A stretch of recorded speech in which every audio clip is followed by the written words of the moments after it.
독서에서 모세가 말합니다. 나는 주 나의 하느님께서 나에게 명령하신 대로 규정과 법규들을 너희에게 가르쳐 주었다. 율법과 계명은 인간이 만든 것이 아닙니다. 하느님께서 알려주신 것입니다. 그러므로 하느님께서 무슨 뜻으로 지키라고 하시는지를 생각지 않고 지킨다면 죽은 문자를 따르는 것이 될 수도 있습니다. 마음을 보시는 하느님께서는 당신의 가르침을 마음을 다해 지키기를 바라십니다.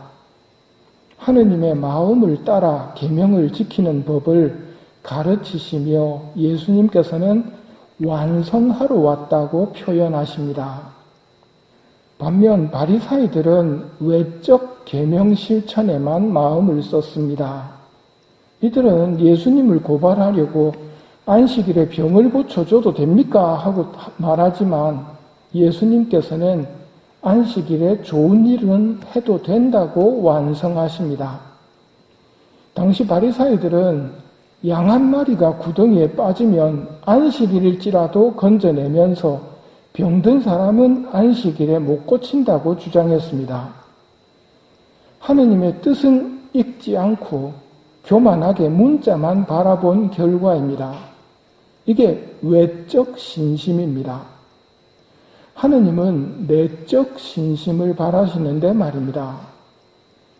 하느님의 뜻을 알고 주님의 율법과 계명을 실천하면 하늘나라에서 큰 사람이 될 것이지만 계명들을 어기고 또 그렇게 가르치는 사람은 하늘나라에서 가장 작은 자라 불릴 것임을 말씀하십니다.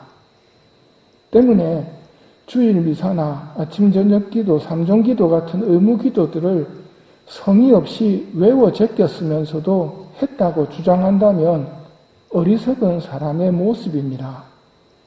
교무금을 자기 형편에 맞지 않게 내는 것도 어리석은 모습입니다. 마귀는 우리가 죄로부터 해방되고 이런 어리석음으로부터 벗어나서 영원한 천국 낙원에 들어가는 것을 지독히 싫어합니다. 그래서 변명이라는 미끼로 우리를 유혹합니다. 여기에 물리면 자기 죄는 없고 온통 자기를 죄짓게 한 사람들의 죄를 이야기하는 뒷담화로 고해성사를 채웁니다. 마귀는 또 따지도록 유혹합니다. 하느님의 계명에 대해서 왜 그래야 하는데 나는 계명대로 하기 싫은데 왜 하면서 하느님의 말씀을 무시합니다. 뱀에 물리면 뱀처럼 변질됩니다.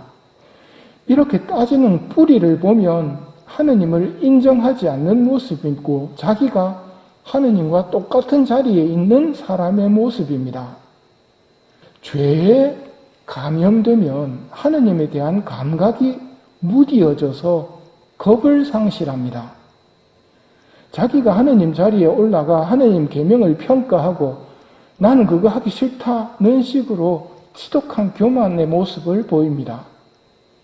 반대로 하느님을 느끼고 알고 하느님 앞에서 자신의 존재 가치를 제대로 아는 사람은 제 안에 주님을 모시기에 당치 않사오나 하는 말을 허투루 하지 않습니다. 하느님을 우리 안에 모신다는 것은 당치 않은 일입니다. 절감하면서 겸손되이 이 기도를 합니다. 교만한 사람들은 이런 기도문마저 습관적으로 중얼거리고 영성체로 오신 예수님은 미사가 끝나자마자 내팽개치고 서로 인사하기 바쁩니다. 서로 축복하기 바쁩니다. 마귀는 바보가 아닙니다. 교활한 그놈은 미사 후에 바로 나쁜 말을 하라고 우리한테 유혹하지 않습니다. 그렇게 띨띨한 놈이 아닙니다. 좋은 말을 하도록 유혹합니다. 좋은 말을 하는데 왜 그게 유혹일까요? 그렇습니다. 지금 내 안에 예수님이 계신데 우리의 시선과 기가 모두 예수님에게 향해야 할 시간에 예수님을 잊어버리게 만들고 우리끼리 인사하고 우리끼리 축복하도록 하는 것은 작은 선입니다. 큰 선을 놓쳐버리고 작은 선을 행하도록 유혹을 하고 있는 겁니다. 이 유혹에 빠지면 영성치 않은 사람이 예수님을 까맣게 잊어버립니다. 그리고 사람들끼리의 인사에만 신경 씁니다. 이런 모습이 외적 계명 실천의 모습입니다. 외적으로만 인사하고 칭찬하고 계명을 완성시키러 오신 예수님께서는 이런 보이는 신앙을 넘어 보이지 않는 하느님과 함께 살아가는 신앙을 심어주시려고 하십니다. 하느님과 함께 살아가는 사람은 죄를 지었을 때 분명히 자기 잘못을 인정합니다. 하느님 잘못했습니다 하고 고백할 때 예수님께서 당신의 피로 그 죄를 씻어주십니다. 어리석게도 고해소에서 변명하며 대충 넘어가면 하늘나라에서 수많은 천사들 앞에서 철저하게 셈하게 될 것입니다. 어리석게도 고해소에서 풀 수 있었던 죄와 벌들은 변명으로 그대로 남아가지고 연옥에서 마지막 한 입까지 다 갚아야 합니다. 사람은 속일 수 있어도 하느님은 속일 수 없습니다. 마음을 보시는 하느님과 함께 살아가는 내적인 신앙을 이 미사 중에 청하도록 합시다.